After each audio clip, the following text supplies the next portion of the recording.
मी सौ वनिता बुरटकर, उपनिदेशक जी संत्री SCP ITI इंडिया। काल आपण ट्रान्सफॉर्मरची ओपन सर्किट टेस्ट पाहिली। आज आपण ट्रान्सफॉर्मरची शॉर्ट सर्किट टेस्ट पाहणार। ॲक्च्युली ट्रान्सफॉर्मरच्या टेस्ट का घ्यायच्या? आपण ट्रान्सफॉर्मर शिकलो।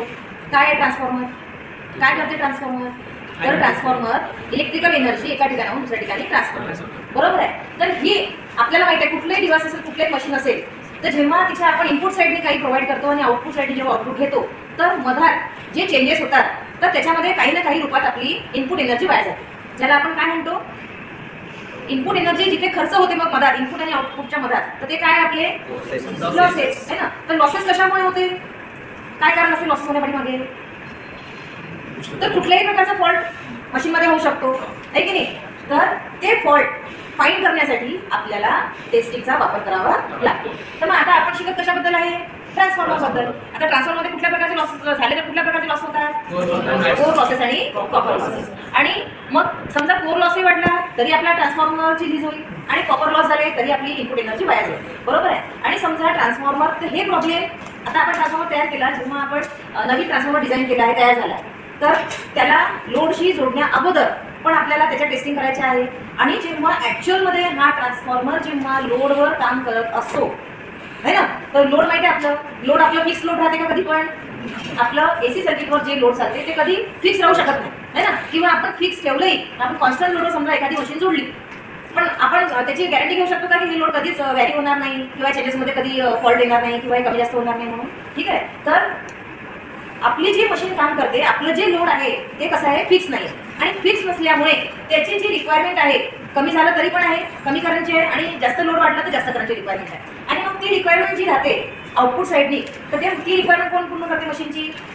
तर मशीनची इनपुट साईड, है ना। म्हणजे ट्रान्सफॉर्मरवर जेव्हा ट्रान्सफॉर्मरच्या सेकंडरीला आपण लोड जोडू, बरोबर आहे, तर ट्रान्सफॉर्मरच्या सेकंडरीची जी पण रिक्वायरमेंट आहे ती कोण पूर्ण करेल? प्रायमरी। आणि ट्रान्सफॉर्मरच्या सेकंडरीला जे लोड आपण लावणार आहे ते नेहमी कसं असणार आहे?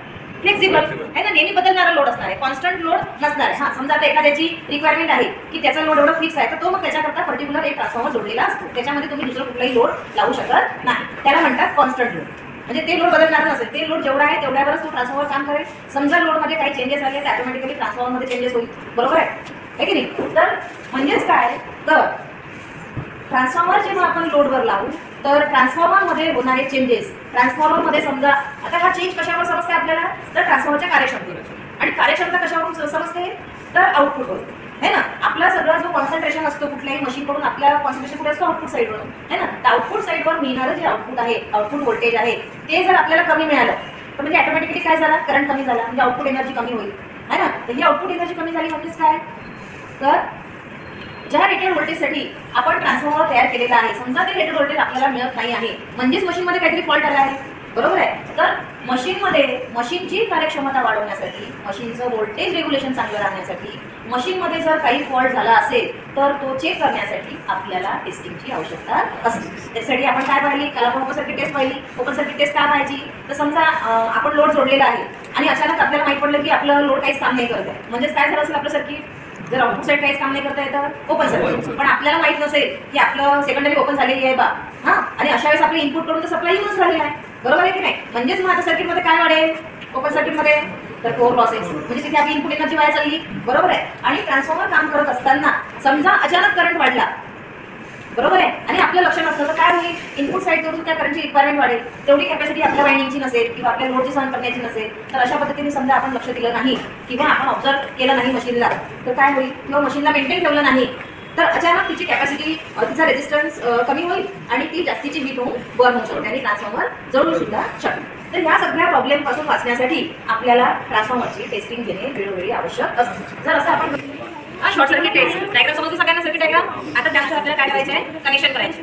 हा आपला झाला स्टेबल ट्रान्सफॉर्मर। आपण काय केली आहे? जी सेकंडरी साईड आहे ती आपली लो टेन्शन साईड आहे, आणि जी प्रायमरी साईड आहे ती हाय व्होल्टेज साईड आहे, त्याच्यावर ती 440 व्होल्ट आपण प्रायमरीला दिलेली आहे, म्हणजे ऑटो ट्रान्सफॉर्मरच्या सेकंडरी। ऑटो ट्रान्सफॉर्मर आहे जोडले आपण इथे, पण एक ट्रान्सफॉर्मरच आहे, बरोबर आहे। त्याच्यावरही लोड झाली की नाही, म्हणजे त्याची सेकंडरी काय झाली? तर या स्टेप डाऊन ट्रान्सफॉर्मरची जी प्रायमरी आहे याची काय झाली आता? सेकंडरी, ठीक आहे।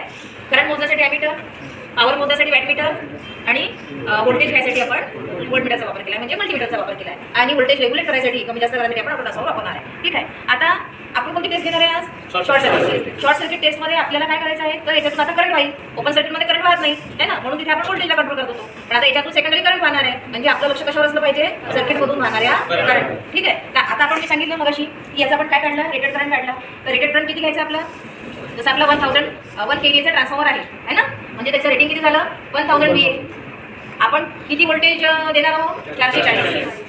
मग करंटची कॅपॅसिटी किती? बरोबर आहे. Rated voltage 440, rated output 1000 VA. तर रेटेड करंट किती आहे आपला? म्हणजे या सर्किटमधून जास्तीत जास्त किती करंट वाहू शकतो?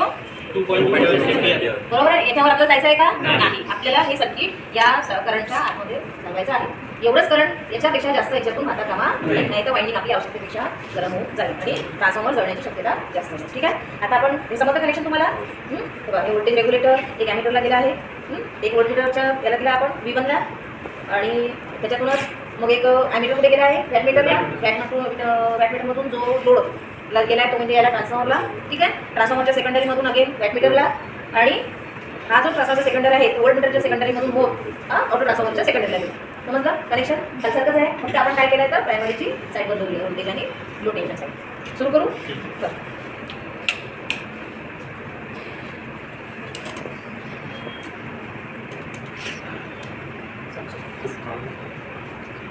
थोड़ा नीचे चले गया, गया होता. देखो कितना देना है. सबसे पहले हम क्या करेंगे, तो 2.27 से फिर नीचे नीचे आएंगे. तो सबसे पहले मैं उतना ही वोल्टेज बढ़ाऊंगी जितना एमीटर 2.27 बताने तक है. मुझे क्या करना है? वोल्टेज बढ़ाना है. तर आपल्याला लक्ष पण ठेवायचं आहे याच्यावर नाही, कशावर ठेवायचं? ॲमीटरवर 2.27 आलं पाहिजे. समजा आता हे 2.5 आहे, हे 3 आहे, म्हणजेच मधातला किती झालं? 2.75. तर आपल्याला किती घ्यायचं? 2.27 घ्यायचं आहे. 2.4 नाही जायचं आपल्याला. झालं? 1 2 3 4 5 लाईन आहे ना, म्हणजे एक लाईन 0.1 ची आहे. तर 2.1 2.2 आणि ठीक आहे. हे 2.27 आपलं रेटेड करंट. आता याच्यानुसार पहा तुम्ही की व्होल्टेज किती आला आहे आणि वॅटमीटर. आता हे वॅटमीटर आपण कशाला लावलं सर्किटमध्ये? शॉर्ट सर्किट जर टेस्ट घेतली तर कोणता लॉस फाइंड करू शकतो आपण? कोणता लॉस? Copper loss. बरोबर आहे. तर हे वॅटमीटर जे आपण सर्किटमध्ये जोडलेलं आहे हे कोणता लॉस दाखवणार आहे? कॉपर लॉस मोजण्यासाठी. आता हे जे दाखवत आहे 66 वॅट, काय झालं आपला? Copper loss. लिहा. वॅटमीटर किती रेटिंग दाखवत आहे? रेटेड करंट किती घेतला आपण? 0.27 अँपियर. त्याच्यावर व्होल्टेज किती दाखवत होतं? 27 व्होल्ट. आणि वॅटमीटर कॉपर लॉस किती दाखवत आहे? 66 वॅट. आता याच्यानंतर आपण रेटेड व्हॅल्यू नंतर करंट वाढवायचा आहे का? आता आपण करंट कमी करत आपण पाहू याच्यामध्ये काय चेंजेस होते. ठीक आहे. आता मी करंट किती घेऊ? 2 एम्पियर घेऊ.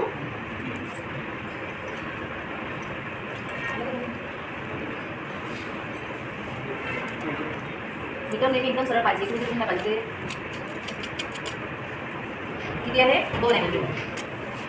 2 एम्पियर व्होल्टेज किती दाखवत आहे? 24. आणि वॅटमीटर किती रिडिंग दाखवत आहे? 52 वॅट. आता कोणतं घेऊ अजून?